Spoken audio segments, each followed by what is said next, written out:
has been an interesting year for WWE. I mean, there's been some ups and there's been some downs, and you know that when you tune into Ups and Downs here on What Culture Wrestling every single week. But there's also been some huge company decisions behind the scenes that really we've never seen before. Some are so big that as we enter the new year, WWE may never be the same again. And maybe that's good, or maybe that's bad. But either way, it has completely transformed the damn place. Why? Here's why. It's National Hood Day, hooray!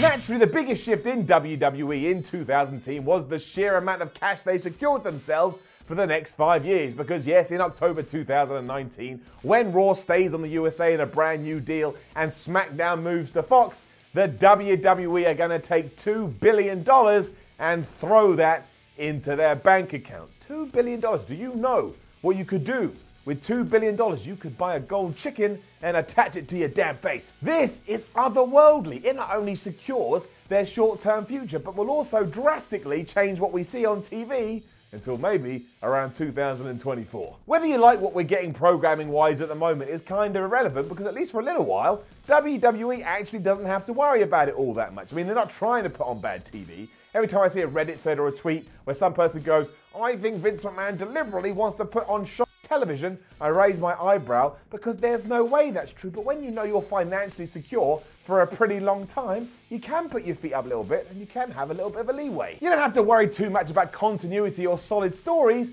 when you're raking it in. I'm not saying they're doing this consciously. I'm saying this maybe happened in their subconscious. Think how many times you've been worried about money and it's influenced your entire life. It becomes your #1 target. You've got to sort out your finances and nothing else even matters. If all of a sudden that issue floats off into the clouds with the fairies, you are going to take your foot off the gas and just enjoy everything because you know how hard you've been working to get here. That's just what the human body does. That's why so many people say that when it was the WWF versus WCW, the creativity level was at an all-time high because both knew, oh man, if we don't raise our game, we could lose all our cash, the other people will take it away, and then maybe we'll go out of business. It's far easier to sleep at night when you know your company isn't about to be burned into the ground. And yeah, long term that will be a problem. If you scare all your audience off, then you don't have the numbers to renegotiate in 2024. But that seems like a hell of a long way away at the moment, which means that calm, that soothing nature takes over, and before you know it, you shot yourself in your foot, and maybe that bullet ricochets and plunge you in the eye as well. Then you got no toe and you got no eye and probably no friends. Money is what shapes this shift over the last 12 months too, and of course that ties into everything when we bring Crown Jewel into the equation. Now I don't know what else I can actually say about that. You know what happened, you know why they shouldn't have gone, and you also know why they did. They had a 10-year lucrative contract in place with Saudi Arabia, and no matter what was going on in the real world, they didn't want to give up that money. It doesn't seem to have affected the day-to-day too much. Now we're a month or so removed, apart from the fact we finally know officially that Shane McMahon is the best wrestler in the world. And how did we not know before? But we know now, and that's what matters. And as I know a lot of people like it when I do share both sides of the argument, sure, you can say that WWE should have gone to Saudi Arabia, because why should the Saudi Arabia citizens miss out on seeing their favorite WWE superstars? Now, I don't personally agree with that, but if that thought had entered your mind,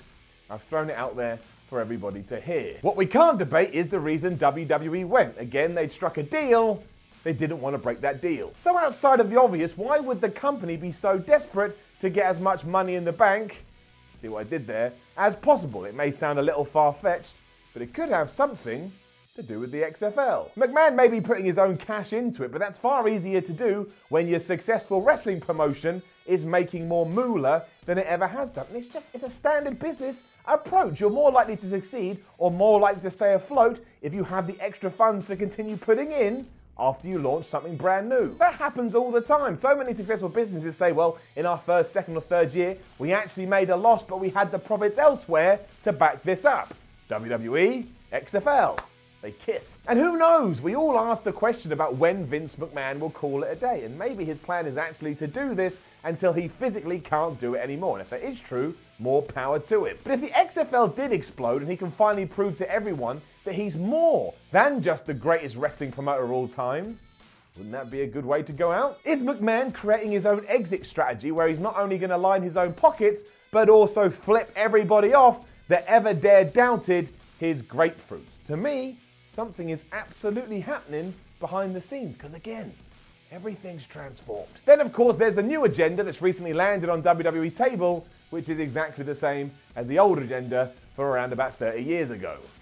Global localization. Triple H has made it perfectly clear that he wants to set up NXT ventures around the world, which would all then bleed into each other. So NXT USA could fly out and be involved with NXT UK, and superstars from NXT UK could go out to NXT Japan as NXT Japan superstars come over and perform in NXT Germany. So if you go out to watch your local indie promotion, you're going to be watching some kind of NXT. WWE would feed the scene, pull all the strings, and eventually this new wonderful, crazy world will all come into effect. There's an argument against all that, and we know what that is, but it's also more evidence of how much things are shifting in 2018. It's not just Raw and SmackDown sitting on top of the mountain anymore. WWE want to be involved in every single damn rung on the ladder. They want to be the ladder. It's about taking over like the NWO, and helping along with that is a great stack of money that isn't going to go away anytime soon. It's like Scrooge McDuck money. You remember Scrooge McDuck? He had that big vault and he dived into it and swam around. I mean, that was nuts. If you did that in real life, you'd hit those coins and your face would explode like Nia Jax punching Becky Lynch.